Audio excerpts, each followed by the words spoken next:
అనుకుందే అయ్యింది, జరగాల్సిందే జరిగింది. హాయ్ అండి. So welcome to my channel. So మన ఛానల్ ఇంకెవరైనా సబ్స్క్రైబ్ చేసుకోకపోతే ఇప్పుడే సబ్స్క్రైబ్ చేసుకొని పక్కనే బెల్ ఉంటుందండి. బెల్ కొడితే నేను పెట్టే వీడియోస్ అనేవి మీకు వస్తూ ఉంటాయి. నచ్చితే లైక్ చేయటం మాత్రం అస్సలు మర్చిపోవద్దు. ఇంకా మనందరం అనుకున్నదేనండి, అదే జరిగింది. ఇంతకీ ఏంటి అనేసి అనుకుంటున్నారా? ఇంకేముందండి, సో బిగ్ బాస్ విన్నర్ అయితే మన నిఖిల్ అయిపోయాడు అనమాట. సో ముందుగా కంగ్రాచులేషన్స్ హోల్ హౌస్ మేట్స్ ఏదైతే టాప్ 5లో ఉన్నారో వాళ్ళందరికి కూడా కంగ్రాచులేషన్స్. అండ్ నిఖిల్కి మాత్రం ఇంకా స్పెషల్ కంగ్రాచులేషన్స్. ఎందుకంటే విన్నర్ కదా, ఎలా అయినా విన్నర్ అవ్వాడు అని అంటే అంత కష్టం, అంత ఈజీ ఏం కాదండి. చాలా చాలా కష్టము. ఎందుకంటే మనకి దానికి ఎలిజిబుల్ నిఖిలే ఉంటాడు. అంటే మిగతా వాళ్ళు లేరు. అంటే మిగతా వాళ్ళతో పోల్చుకుంటే మనకి నిఖిల్ చాలా మంచిగా ఆడతాడండి. ఏ ఆటకైనా కానీ అతడు పర్ఫెక్ట్గా ఆడతాడు. అలానే పర్ఫెక్ట్గా 100 ఇంకొక 1% ఎక్కువే ఇస్తాడు తప్ప తక్కువైతే నిఖిల్ అవ్వడండి. ఇంకా మిగతా వాళ్ళందరూ ఆడతారులా, కానీ ఇప్పుడు అందరైతే సమానంగా ఆడలేరు కదా. ఎవరో ఒకళ్ళు తక్కువని ఎక్కువని ఇలా ఆడుతూ ఉంటారు కాబట్టి సో మన నిఖిల్ అయితే మొత్తానికి ఆట ఆడి ట్రోఫీ అయితే గెలుచుకున్నారండి. సో మనకి తెలుసు కదా, 100 days 105 days 106 days ఉంటుంది. సో నిన్న ఆదివారంతో అయితే మనకి ఈ బిగ్ బాస్ సీజన్ కూడా కంప్లీట్గా అయితే అయిపోయిందండి.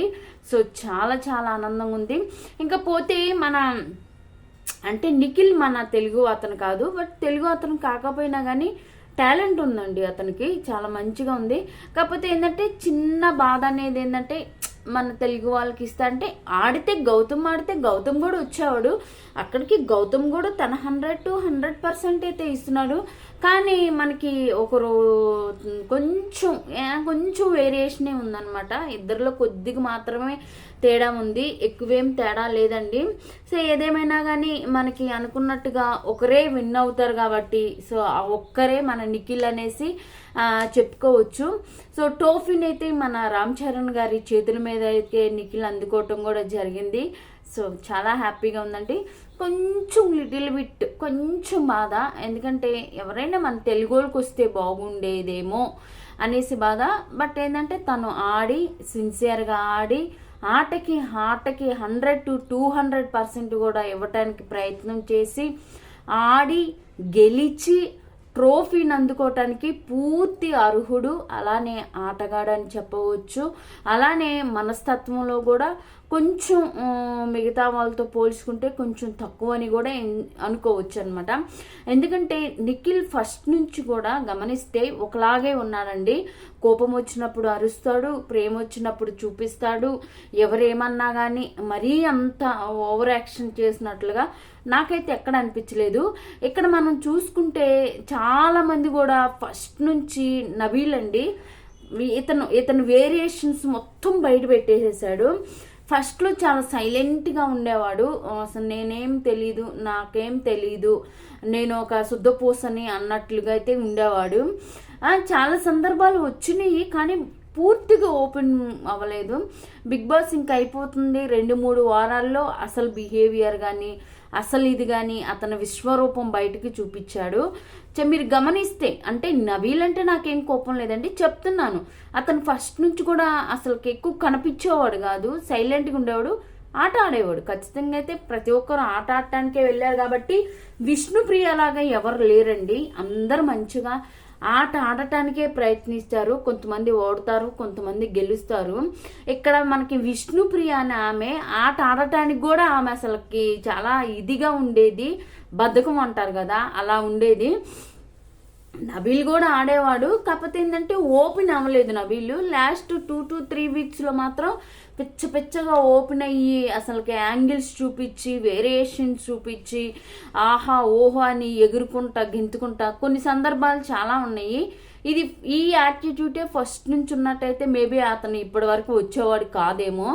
సో ఏదేమైనా కానీ ఫైనల్లో 5 ఉన్నారు కాబట్టి 5 కూడా విన్నర్ అనే చెప్పుకోవచ్చు. కాకపోతే ఏంటంటే మనకి ఫైనల్ అయితే ఒక్కరే విన్ అవుతారు కాబట్టి మొత్తానికైతే ఇంకా ఒకరే విన్నరు. ఆ విన్నరే మన నిఖిల్. సో నిఖిల్ పూర్తిగా అర్హుడు కాబట్టే ప్రజలు కూడా ఓట్స్ వేశారు, అతను గెలిపించాడు. అతను ఆడిన ఆటే అతన్ని విన్నర్ చేసింది. సో ఎందుకంటే మనం ఖచ్చితంగా అయితే అప్రిషియేట్ చేయాల్సిందేను. నిఖిల్ మంచిగా ఆడతాడు ఆట. సో మిగతా వాళ్ళతో పోల్చుకుంటే కూడా మాటల్లోనైనా దేంట్లోనైనా కొంచెం తక్కువని నాకు అనిపిస్తుంది అనమాట. ఇంకపోతే మనకి రన్నర్ వచ్చేసి గౌతమ్ అండి. అశ్వత్థామ 2.0 నుంచి అశ్వత్థామ 3.0 వాళ్ళ నాన్నగారు అన్నారు కదా, వచ్చేసారనమాట. సో నిన్నైతే మనకి యాజ్ యూజువల్గా అందరికీ తెలిసిందేనండి, ప్రతి ఫైనల్ ఎపిసోడ్స్ ఓల్డ్ కంటెస్టెంట్స్ మొత్తం తీసుకొచ్చి కొన్ని సాంగ్స్కి కొంతమంది సెలబ్రిటీస్ తోటి డ్యాన్స్ చేయించి మనకి ఎంటర్టైన్మెంట్ చేస్తారు. దాదాపు 3 hours దాకా అవుతుంది, మనందరికీ తెలిసిందేను. ఇంకా నిన్న ఎపిసోడ్లు అయితే అలాంటివి మనకి వినోదాన్ని అలానే మనకి ఆహ్లాదాన్ని కలిగించే కొన్ని ఎంటర్టైన్మెంట్లు అయితే మన నాగార్జున సార్ గారు ఇవ్వటం జరిగింది. సో అందరం కూడా మంచిగా అంటే ఇంకా నో డౌట్ అండి, ఎందుకంటే నేను నా పాత వీడియోస్లో కూడా చాలా ఉంటే సో 100 to 100% నిఖిల్కే వస్తుందని కూడా చెప్పడం జరిగింది. అంటే నేనే కాదండి, ప్రతి యూట్యూబర్ కానీ ప్రతి ఆడియన్స్, అంటే యూట్యూబ్ ఉన్న వాళ్ళు చెప్పగలరు కానీ యూట్యూబ్ లేని వాళ్ళు చెప్పలేరు కదా. అలానే మన అందరికీ తెలిసింది, ఎందుకంటే మన సెలబ్రిటీస్ హౌస్లోకి వచ్చినప్పుడు నిఖిల్ ఆడిన విధానం కానీ అలానే ఈమె శ్రీముఖి వచ్చినప్పుడు కానీ ఇంకా మనకి మన వరుణ్ తేజ కాదు వరుణ్ సందేశ్ గారి వైఫ్ ఉంది కదా, రితికనా ఆమె వచ్చినప్పుడు కానీ నిఖిల్ ఆడే విధానం చూస్తే చాలా మంది ఆల్మోస్ట్ వాళ్ళన్నిట్లో వాళ్ళు పెట్టిన టాస్కులు అన్నిట్లో కూడా నిఖిల్ గెలిచాడు. సో కాబట్టి మనకి నిఖిల్ ఖచ్చితంగా విన్ అవుతాడని అందరికీ తెలుసండి. అప్పుడే అనుకున్నారు. మనకి నిఖిల్ గౌతమ్తో ఆటలో పోలిస్తే జస్ట్ ఒక్క పర్సెంట్ మాత్రమే కొంచెం తక్కువ ఉంటాడనమాట గౌతము. సో గౌతమ్ కూడా మంచిగా ఆడతాడు, ఆట ఆడిన వాళ్ళు ఎవరు లేరండి, కొంచెం అటు ఇటుగా తప్ప అందరూ కూడా ఆట ఆడటానికి వెళ్ళారు. సో ఆట ఆడటానికి ప్రయత్నం చేస్తారు. ఆటలో ఓటములు అవన్నీ కూడా కొంచెం కామన్ అని కూడా, ఎందుకంటే అందరూ వెళ్ళిన వాళ్ళందరూ ఒక సెలబ్రిటీస్, ఎంతో కొంత ఇండస్ట్రీలో అయితే వాళ్ళు నిలదొక్కొని ఆ స్టేజీకి వచ్చి వాళ్ళు బిగ్ బాస్లోకి వెళ్ళటం అంటే మనలాంటి సామాన్యులు కుదరదు కదా. మనం వెంటనే బిగ్ బాస్లోకి వెళ్ళాలంటే మనల్ని ఎవరు దేకరో చూడరో తీసుకోరు కూడా, ఎందుకంటే ముందు చాలా కష్టం ఉంటుంది, మనకి ఆ స్టేజ్కి రావాలని చాలా ఇది ఉంటుందండి. ఇంకపోతే మనకి నిన్న సండేని నాకు సార్ ప్రతి వీక్ కూడా మండేగా చేస్తారు కదా, సండేని ఫండేగా చేస్తారు. ఈసారి ఎంటర్టైన్మెంట్గా చేశారనమాట. మన సెలబ్రిటీస్ రావటము, కొన్ని పర్ఫార్మెన్స్ చేయటము, డ్యాన్స్ చేయటము, వాటితోటి మనం కొంచెం అలరించటము, ఇవన్నీ కూడా మనకి జరిగింది. అలానే మనకి ఎవరైతే గీతా మాధురి గారు ఉన్నారో ఆమె రావటము, సాంగ్స్ పాడటము, ఇవి కూడా మంచిగా అనిపించింది. ఇంకపోతే మనకి ఓల్డ్ హౌస్మేట్స్ మొత్తాన్ని అయితే మనకి పిలిచారండి. పిలిచి ఆఫ్టర్ బిగ్ బాస్ మీకు ఎలా ఉంది అని నాకు సార్ అడగటం కూడా జరిగింది. సో ఒక్కొక్కరు ఒక్కొక్క విధంగా చెప్పారు. టేస్టీ తేజ కామెడీ మాత్రం బాగుందండి, ఎందుకంటే టేస్టీ తేజ పాపం సార్ అడగకుండానే, సార్ నా డ్రెస్ బాగుందా సార్, నా డ్రెస్ ఎలా ఉంది సార్ అనేసి అంటము, టేస్టీ తేజ మాట్లాడటము కొంచెం కామెడీ అనిపించింది. అలానే మనకి రోహిణి కూడా కొంచెం కామెడీ అనిపించింది. ఇంకపోతే మన గౌతమ్ కృష్ణ ఉన్నారు కదా, వాళ్ళ ఫాదర్ గారు మాట్లాడుతుంటే నాగార్జున సారు పంచి భలే వేసాడండి. అసలు ఎక్కడి నుంచి అంటే వారసత్వం నుంచి వచ్చిందేమో, వాళ్ళు మాట్లాడేది తప్ప అసలు మనం మాట్లాడింది ఏమీ వినిపించుకోరు.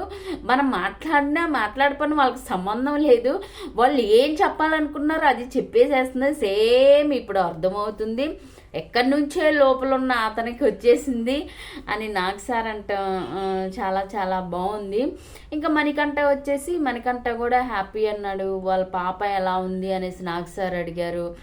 చాలా బాగుంది అనేసి అన్నాడు. వాళ్ళ వైఫ్ని అడిగాడు. వైఫ్ కూడా తన ఆట నచ్చింది అనేసి అని అంది. మనకి ఆదిత్య ఓం గారు మొత్తం చేంజ్ అయిపోయారు ఏంటి అనేసి నాకు సార్ అడిగారు కదా, ఆయన భలే ఆన్సర్.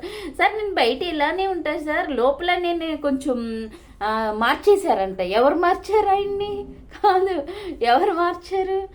సో అది ఇంకా అందరూ తెలిసిందేను. మనకి సోనియా వచ్చేసి కొత్త పెళ్లి కూతురు కదా, ఆమె ఆల్రెడీ పెళ్ళి అవుతుంది కదా. ఇంకా అదే విషయము సార్ అన్నారు, పెళ్ళికి ఖచ్చితంగా రావాలి అనేసి అంది. వస్తాను, షూర్గా వస్తాను అనేసి అన్నారు నాగార్జున సారు. ఇంకా మన టేస్టీ తేజ నాగార్జున సార్నే అడిగారు ఏమని, సార్ మీరేమనుకుంటున్నారు సార్, బిగ్ బాస్ విన్నర్ మీరెవరు అనుకుంటున్నారు సార్ ఏంటి ఏంటి అని. ఓకే ఓకే అర్థమైంది సార్ బాగుంది అది. ఇంకపోతే మనకి ప్రతి ఒక్కరికి కూడా తెలిసిందేను. పాపం బేబక్క గోలేంటో, బేబక్క గోల. మళ్ళీ కుక్కర్ల మీద సిగ్నేచర్లు పెట్టమని అందరూ అడుగుతున్నారంట. ఆమె ఆ కుక్కర్తోనే ఫేమస్ అయిపోయింది. బయటికి వెళ్ళిన తర్వాత కూడా ఆమెని నేను తెలుసా నీకంటే, ఎందుకు తెలీదు అనేసి అంటున్నారంట. సో అంటే మనకి బిగ్ బాస్ అంటే ఒక రియాలిటీ షో కాబట్టి మన తెలుగు 2 రాష్ట్రాలు చూస్తారు కాబట్టి అక్కడికి వెళ్తే కొంచెం ఫ్రేమ్ వచ్చిద్ది, అన్నీ కూడా వస్తాయి. సో ఇంక మనకి తెలిసిందే కదండి, హౌస్లోకి వెళ్తారు నాగార్జున సార్, వాళ్ళని బయటికి తీసుకొస్తారు. సో మనకి పోయిన ఒక 2 సంవత్సరాల నుంచి ఏమో గెస్ట్ను ఎవరిని పిలవలేదు. బట్ ఈసారి రామ్ చరణ్ గారిని పిలిచారు. రామ్ చరణ్ గారి మీద మనకి ట్రోఫీ అయితే మన నిఖిల్ తీసుకున్నాడు. 55 lakhs ప్రైజ్ మనీ కూడా తీసుకున్నారు. అలానే మారుతి సుజుకి కారు కూడా వాళ్ళు స్పాన్సర్ చేస్తారు కదా, పల్లవి ప్రశాంత్ కూడా అలానే స్పాన్సర్ చేశాడు. అలానే ఇక్కడ కూడా మన నిఖిల్కి కూడా స్పాన్సర్ చేస్తారు కదా, అంటే ఇస్తారు కదా. సో ఇంకా కారు అయితే తీసుకున్నారు మన నిఖిల్. సో నిఖిల్ ఎందుకంటే నిఖిల్ మంచి ఆడతాడు మంచి. ఎందుకంటే మనం ఆడని వాళ్ళు ఏదైనా కన్నడ అయినా తమిళ అయినా మలయాళం అయినా కానీ వాళ్ళ ఆటను గుర్తించాలి కాబట్టి అతను ఆల్రెడీ తనకి కొన్ని సందర్భాలలో వాళ్ళు ప్రోమోలు వేసినప్పుడు కూడా చెప్పటం జరిగింది. అతను బెంగళూరు నుంచి వచ్చాడని తెలుసు మనకి. అతను చెప్పాడు కూడా, నాకు ఫస్ట్ గోరింటాకులో అవకాశం, సీరియల్ అవకాశం వచ్చింది. తర్వాత తెలుగు ప్రజలు నన్ను చాలా బాగా ఆదరించారు. ఈ రోజు నీ స్థితిలో ఉన్నానంటే తెలుగు ప్రజలే కారణం అని కూడా మనకి.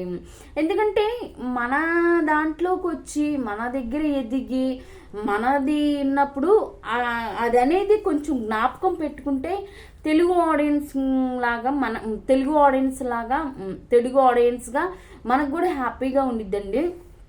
అంటే వాళ్ళ దాంట్లో అవకాశాలు వచ్చినాయో రాలేదు అది మనకు తెలియదు, అది మనకు అవసరం కూడా లేదు. బట్ మన దగ్గరికి వచ్చిన తర్వాత, ఎందుకంటే మన తెలుగు ఇండస్ట్రీకి చాలా విశాలమైనదండి. ఎందుకంటే ఆ విశాలమైన దాంట్లో ప్రతి ఒక్కరం కూడా చేరదీస్తారు.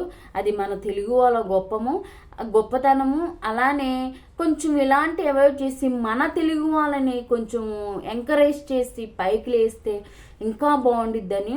అంటే అదరోళ్ళని తీసుకోకూడదంటే ఎవరిష్టం, ప్రొడ్యూస్ వాళ్ళు చేస్తున్నారు కాబట్టి వాళ్ళకి మనీ రావాలి కాబట్టి వాళ్ళు బెస్ట్గా ఎంచుకుంటారు కాబట్టి మేబీ తీసుకోవచ్చు. కానీ అంతకు మించి మన తెలుగు వాళ్ళు చాలామంది ఉన్నారండి. ఇప్పుడు టాలెంటెడ్ పర్సన్స్ మనకి ఇన్స్టాలో చూస్తే తెలుస్తుంది ఎంతమంది టాలెంటెడ్ పర్సన్స్ ఉన్నారు. ప్రతి ఒక్కరూ కూడా ఎంకరేజ్ కొన్ని మన ప్రోగ్రామ్స్ శ్రీదేవి డ్రామా కంపెనీ కానీ ఇలాంటివి కూడా ఎంకరేజ్ చేస్తున్నాయి. అలానే మన తెలుగు ఇండస్ట్రీలో మెయిన్ సీరియల్స్లో ఉన్న వాళ్ళు వీళ్ళు కూడా కొంచెం కొద్దిగా బాగుండిద్దేమో అని అనేసి నేను అనుకుంటున్నాను. మన తెలుగు వాళ్ళని ఎంకరేజ్ చేస్తే ఇంకా బాగుండిద్ది. అలానే మనకి సీరియల్స్లో కూడా కొంచెం తగ్గిస్తే కూడా ఇంకా బాగుండిద్దండి. మొత్తానికి మన దగ్గర ఒక స్టార్డమ్ వచ్చిన తర్వాత మర్చిపోకూడదండి. ఎందుకంటే ఒక కృతజ్ఞతగా అలా గుర్తుండిపోవాలి. సో నిఖిల్ చెప్పిన విషయాలలో కొంచెం చాలా బాగా నచ్చినాయి. తను ఏదైతే ఇక్కడికి వచ్చి సంపాదించుకున్నాడో అది ఇక్కడ వాళ్ళ వల్లనే అన్నీ అలాంటివి ప్రతి ఒక్కరు కూడా ఎదిగిన చోటుని ఖచ్చితంగా గుర్తుపెట్టుకోవాలి అనేసి అంటారు కదా, అలా గుర్తుంటే చాలండి. ఇంకపోతే నిన్న మనకి నాగ్ సారు పేరెంట్స్తో కూడా మాట్లాడటం జరిగింది. మనకి ముక్కు అవినాష్ కొంచెం కామెడీ చేస్తాడు. ఎందుకంటే మనకి బిగ్ బాస్ హౌస్లో ముక్కు అవినాష్ అలానే రోహిణి లేకపోతే అసలుకి ఉప్పు లేని కారం లేని కూరలు అంటారు చూసావా, చప్పచప్పగా ఉండిపోయేదండి. సో మనకి ముక్కు అవినాష్ కొంచెం ఎంటర్టైన్ చేస్తాడు. అలానే టేస్టీ తేజ కూడా. సో టేస్టీ తేజ కూడా పర్వాలేదు, బాగానే ఎంటర్టైన్ చేస్తాడు టేస్టీ తేజ కూడా. సో ఫస్ట్లో అయితే బిగ్ బాస్లో అసలు నవ్వే వాళ్ళు ఎవరూ లేరండి. అందరూ కోప్పడుకుంటూ, అందరూ అరుచుకుంటూ, అందరూ ఇదిగునేలా. కానీ ఫస్ట్ ఉన్న 14 మందిలో ఎవ్వరూ కూడా ఎంటర్టైన్ చేసేవాళ్ళు లేరు. మేము అప్పుడు అనుకున్నాము, ఏంటి బిగ్ బాస్ ఒక్క కామెడీ వాళ్ళని కూడా తీసుకోలేదు. ఎందుకంటే ప్రతి దాంట్లో ఒక డాన్సర్ ఉంటారు, ఒక సింగర్ ఉంటారు, అలానే ఒక కమీడియన్ ఉంటారు. ఈసారి బిగ్ బాస్ అంతా వెరైటీగా తీసుకున్నాడు. సో మనకి అనుకుంటున్నాము లేరే లేరా లేరా లేరా అనేసి అనుకున్న సందర్భంలో మనకైతే రోహిణిని తీసుకొని రావటం జరిగింది.